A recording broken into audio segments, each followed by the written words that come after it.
Hello दोस्तों, YouTube के online study channel ओम classes में आपका बहुत बहुत स्वागत है। तो दोस्तों, जैसे कि रेलवे ग्रुप डी 2022 की परीक्षा प्रारंभ हो गई है और परीक्षा में क्वेश्चन कुछ मॉडरेट लेवल के पूछे जा रहे हैं। तो उसी लेवल के संविधान के क्वेश्चन आज हम कुछ लेके आए हैं जो कि परीक्षा में अति महत्वपूर्ण है और परीक्षा में आ सकते हैं। तो दोस्तों, ये 30 क्वेश्चन अच्छी तरह से रट लें और याद कर लें। इन्हीं क्वेश्चन में से संविधान का क्वेश्चन जरूर पूछा जाएगा। चलिए दोस्तों, शुरू करते हैं। आज का पहला क्वेश्चन है, संविधान सभा ने भारतीय ध्वज को कब अपनाया था? संविधान सभा ने भारतीय राष्ट्रीय ध्वज को कब अपनाया था? तो ऑप्शन है 22 जुलाई 1947, 22 अगस्त 1947, 22 जनवरी 1947 या 22 अक्टूबर 1947। तो सही आंसर हो जाएगा दोस्तों 22 जुलाई 1947। सही आंसर है 22 जुलाई 1947 को अपनाया था। और इसका डिज़ाइन किसने किया था? भारतीय झंडे का डिज़ाइन किया था पिंगली वेंकैया ने। पिंगली वेंकैया ने जो है इसका डिज़ाइन किया था। तो एक क्वेश्चन भी पेपर में पूछा जा सकता है। पिंगली वेंकैया याद कर लें, इनके द्वारा इनको डिजाइन किया गया था झंडे को। और झंडे की लंबाई चौड़ाई का अनुपात भी याद कर लें। झंडे की लंबाई चौड़ाई का अनुपात होता है 3:2 में। ठीक है, तो ये भी क्वेश्चन बहुत ज़रूरी है, ऐसे भी क्वेश्चन पूछा जा सकता है। और इसकी सफ़ेद पट्टी के अंदर जो है चक्र जो होता है उसमें 24 तीलियाँ होती हैं, ये भी अच्छी तरह से याद रख लें, 24 तीलियाँ जो होती हैं। ठीक है, अगले क्वेश्चन पर चलते हैं। अगला क्वेश्चन है, संविधान के अनुसार किस अनुच्छेद के तहत जीवन की सुरक्षा व्यक्तिगत स्वाधीनता प्रदान की गई है? तो किस अनुच्छेद में की गई है? ऑप्शन दिए हैं अनुच्छेद 20, अनुच्छेद 21, अनुच्छेद 22, अनुच्छेद 23। तो सही आंसर हो जाएगा अनुच्छेद 21, 21 बी आंसर। इसमें दी गई है प्राण एवं दैहिक स्वतंत्रता, आंसर बी। नेक्स्ट क्वेश्चन पे चलते हैं। नेक्स्ट है, शिक्षा का अधिकार कब एक मौलिक अधिकार बन गया? तो शिक्षा का अधिकार कब मौलिक अधिकार बना? ऑप्शन है 2008, 2004, 2012, 2010। सही आंसर हो जाएगा डी आंसर 2010। दोस्तों, 86वें संविधान संशोधन 2002 में जो संशोधन हुआ था उसमें जो है एक कानून बनाया गया था और संविधान में 21 का जोड़ा गया था। उसके अनुसार इसको जो है 2009 में मान्यता मिली थी। शिक्षा के अधिकार को 2009 में जो है मान्यता मिली थी और जो है अप्रैल 2010 से जो है अप्रैल 2010 से ये कानून लागू हो गया था। तो सही आंसर है अप्रैल 2010। ठीक है, नेक्स्ट पे चलते हैं। तो ये भी याद करने का ये भी जरूरी है कि किस संविधान के तहत हुआ था। ये भी याद कर लीजिए कि 86 के तहत हुआ था। ठीक है, तो ये भी जरूरी है, ये भी क्वेश्चन पूछा जा सकता है। ठीक है, अगले पे चलते हैं। भारत के राष्ट्रपति चुनाव में विवाद की स्थिति उत्पन्न होने पर फैसला करने का अधिकार किसके पास होता है? तो फैसला करने का अधिकार होता है लोकसभा, निर्वाचन आयुक्त, प्रधानमंत्री या उच्चतम न्यायालय। किसके पास होता है? राष्ट्रपति चुनाव के विवाद का स्थिति को फैसला करने का अधिकार होता है उच्चतम न्यायालय के पास। ठीक है, अगले क्वेश्चन पर चलते हैं। अगला क्वेश्चन है, 25 जुलाई 2012 को श्री प्रणब मुखर्जी ने भारत के डैश में राष्ट्रपति के रूप में पदभार ग्रहण किया था। तो 25 जुलाई 2012 को कौन से क्रम में थे, किस में थे? 14वें, 13वें, 11वें या 12वें? तो प्रणब मुखर्जी जो है किस नंबर के थे? प्रणब मुखर्जी थे 13वें नंबर के राष्ट्रपति। ठीक है, और 14वें नंबर के कौन बने थे? 14वें नंबर के बने थे रामनाथ कोविंद। ठीक है, रामनाथ कोविंद जी। और अभी वर्तमान में जो 15वीं नंबर की बनी है, 15वीं नंबर की कौन बनी है दोस्तों? 15वीं नंबर की बनी है द्रौपदी मुर्मू। द्रौपदी मुर्मू, ये भी बहुत ज़रूरी है, ये एकदम करंट में आ रहा है क्वेश्चन, ये बहुत ज़रूरी है कि द्रौपदी मुर्मू बनी थी। और ये झारखंड की राज्यपाल भी रही हैं और इनको शपथ जो है न्यायाधीश NV रमणा ने दिलाई है। NV रमन ने जो है इनको शपथ दिलाई है राष्ट्रपति पद की। तो ये भी याद कर लेना, द्रौपदी मुर्मू जी को शपथ किसने दिलाई है। अगला क्वेश्चन है, निम्नलिखित में से कौन विकल्प में भारत के उपराष्ट्रपति हेतु अर्हता नहीं है? तो भारत के उपराष्ट्रपति बनने हेतु कौन जो है आवश्यक नहीं है? इनमें से क्या आवश्यक नहीं है? भारत का नागरिक हो, ये तो आवश्यक है। 35 वर्ष की आयु हो, यह भी आवश्यक है। लोकसभा के सदस्यता का धारक हो। तो दोस्तों, ये जरूरी नहीं है कि लोकसभा का सदस्यता उसके पास हो, जबकि राज्यसभा की सदस्यता होनी चाहिए, तो वो तो जरूरी है, लेकिन लोकसभा की सदस्यता जरूरी नहीं है। तो सी आंसर हो जाएगा। ठीक है, उपराष्ट्रपति राज्यसभा की सदस्यता जरूरी होती है और राज्यसभा का ही सभापति होता है। ठीक है दोस्तों, अगले पे चलते हैं। भारत की संसद में लोकसभा के प्रथम अध्यक्ष कौन थे? तो भारत की लोकसभा में प्रथम अध्यक्ष थे M A अयंगर, गणेश मावलंकर, सरदार हुकुम सिंह या नीलम संजीव रेड्डी। तो सही आंसर हो जाएगा गणेश मावलंकर। ठीक है, गणेश मावलंकर, कहीं कहीं GB मावलंकर भी लिखा जाता है, तो को कन्फ्यूज नहीं होना है। GB मावलंकर शॉर्ट में कहते हैं इनको, GB मावलंकर, बी आंसर हो जाएगा। भारत का प्रधानमंत्री बनने के लिए आवश्यक न्यूनतम आयु क्या होनी चाहिए? तो भारत के प्रधानमंत्री बनने के लिए न्यूनतम आयु कितनी होनी चाहिए?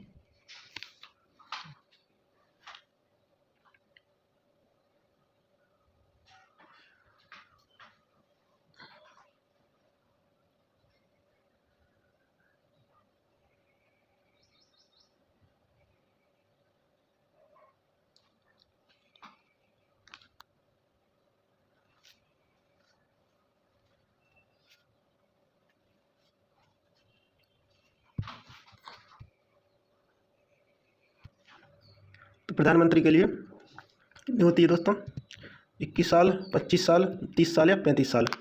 तो इसमें जो है किसी भी सदन का सदस्य बनना होता है, या तो लोकसभा का या राज्यसभा का। तो यदि राज्यसभा का बने तो 30 साल होती है, और लोकसभा के लिए 25 साल होती है, राज्यसभा के लिए 30 साल होती है।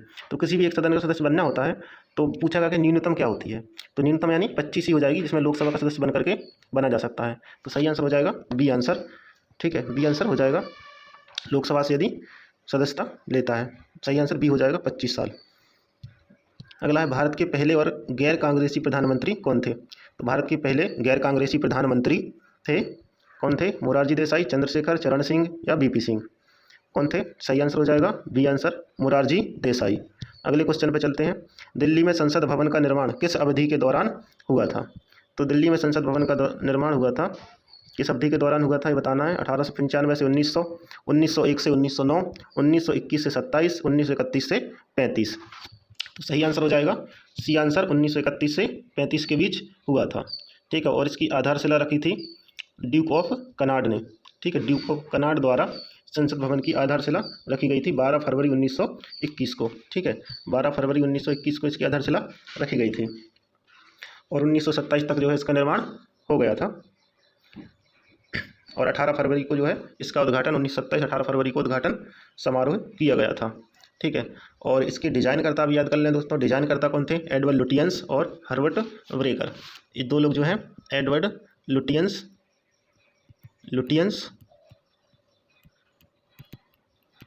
और दूसरे थे हर्बर्ट ब्रेकर। ये क्वेश्चन भी पूछा जा सकता है, यदि याद कर लें इसके वास्तुकार या डिजाइनकर्ता का भी नाम पूछा जा सकता है। चलते हैं, चलिए अगले क्वेश्चन पे। राज्यसभा के सदस्यों का चुनाव किनके द्वारा किया जाता है।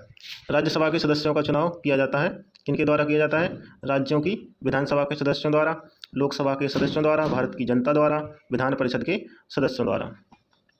तो राज्यसभा के विधानसभाओं के सदस्यों की चुनाव किनके द्वारा किया जाता है ये बताना है। सही आंसर हो जाएगा राज्यों की विधानसभा के सदस्यों द्वारा। राज्यों की विधानसभा के सदस्यों द्वारा जो है राज्यसभा के सदस्यों का चुनाव किया जाता है। ठीक है, अगले क्वेश्चन पे चलते हैं, भारत के सर्वोच्च न्यायालय की स्थापना कब की गई थी। भारत के सर्वोच्च न्यायालय की स्थापना की गई थी 1947, 1950, 1951, 1952। तो सही आंसर हो जाएगा 1950। ठीक है, 26 जनवरी 1950 को जो है सर्वोच्च न्यायालय की स्थापना हो गई थी। ठीक है, अगले क्वेश्चन पे चलते हैं और नेक्स्ट क्वेश्चन देखते हैं, उच्चतम न्यायालय के न्यायाधीश की सेवानिवृत्त की आयु कितनी है। 62 वर्ष, 65 वर्ष, 58 वर्ष या 60 वर्ष।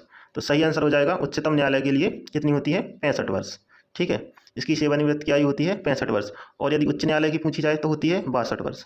उच्च न्यायालय के लिए होती है 62 वर्ष, ये उच्च न्यायालय की होती है। उच्चतम न्यायालय का पूछा जाएगा तो सही आंसर हो जाएगा बी आंसर, इसमें उच्च न्यायालय का पूछा गया है, उच्चतम न्यायालय का, तो बी आंसर हो जाएगा उच्चतम न्यायालय के लिए। ठीक है, अगले पे चलते हैं, सिक्किम कब भारत का एक राज्य बना।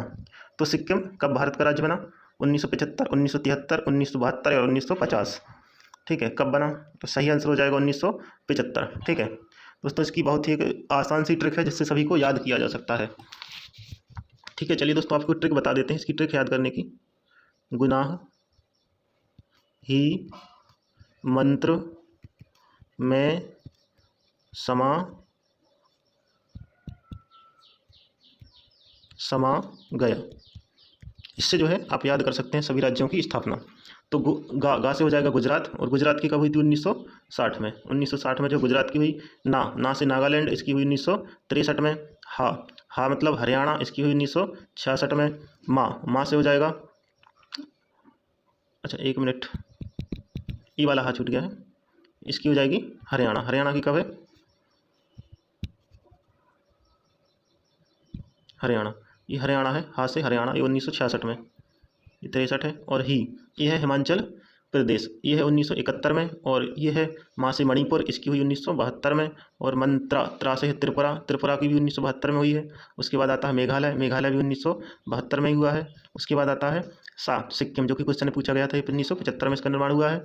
उसके बाद मिजोरम, एम से है मिजोरम, जो कि 1987 में हुआ है। और ए से है आंध्र प्रदेश, जो कि 87 में भी हुआ है। और फिर गा से गोवा है, जो भी 87 में ही हुआ है इसका भी।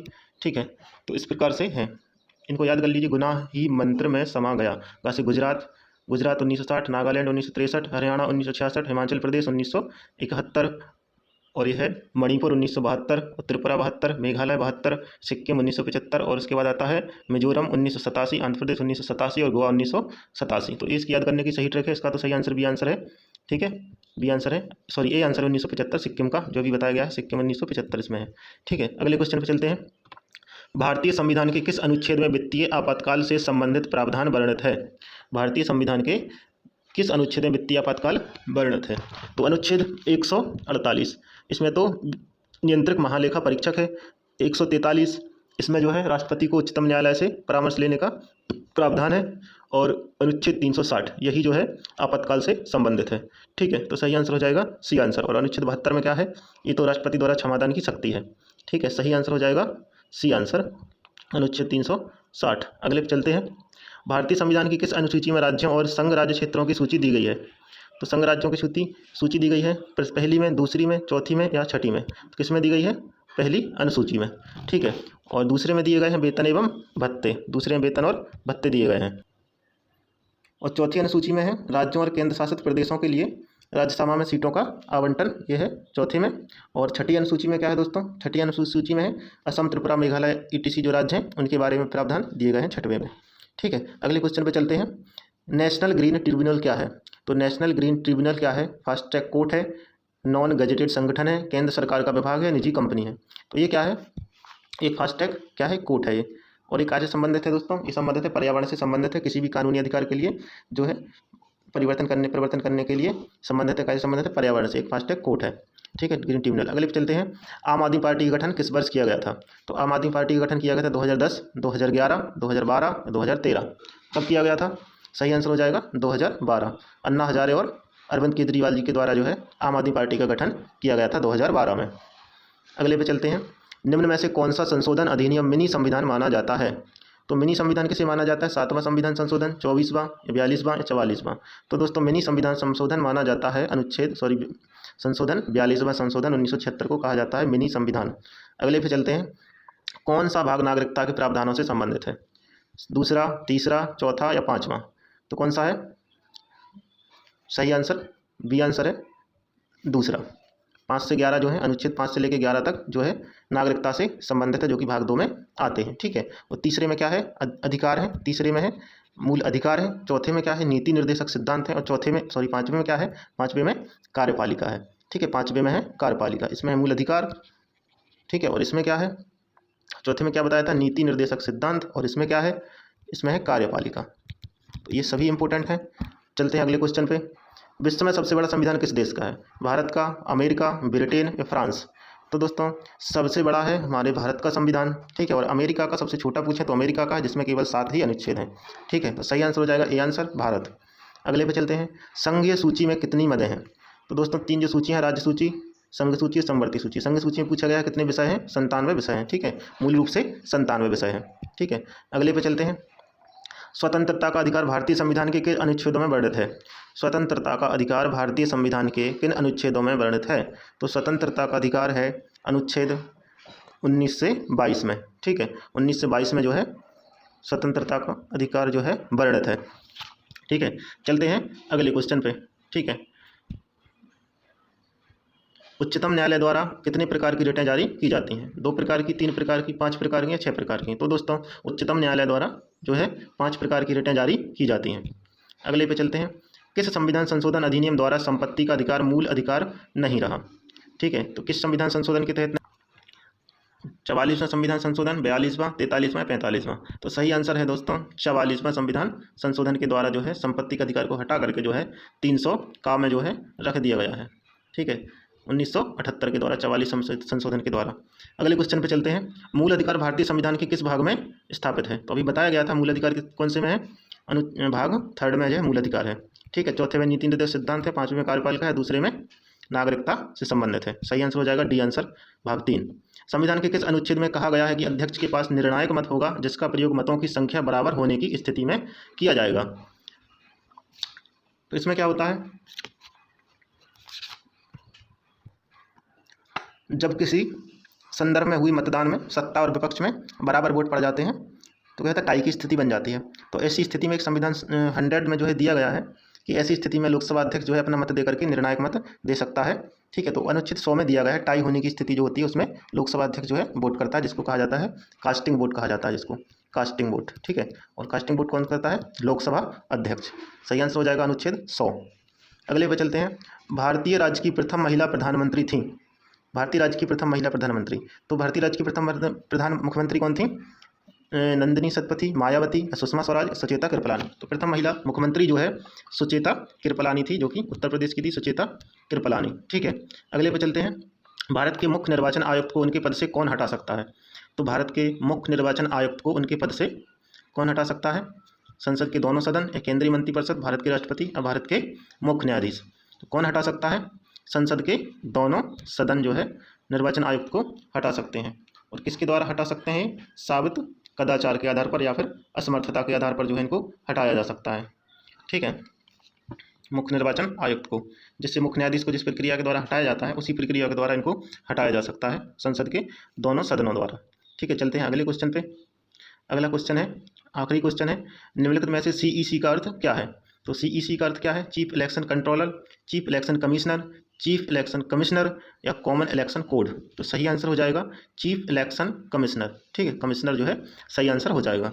तो दोस्तों ये था आज का 30 महत्वपूर्ण क्वेश्चनों का टेस्ट।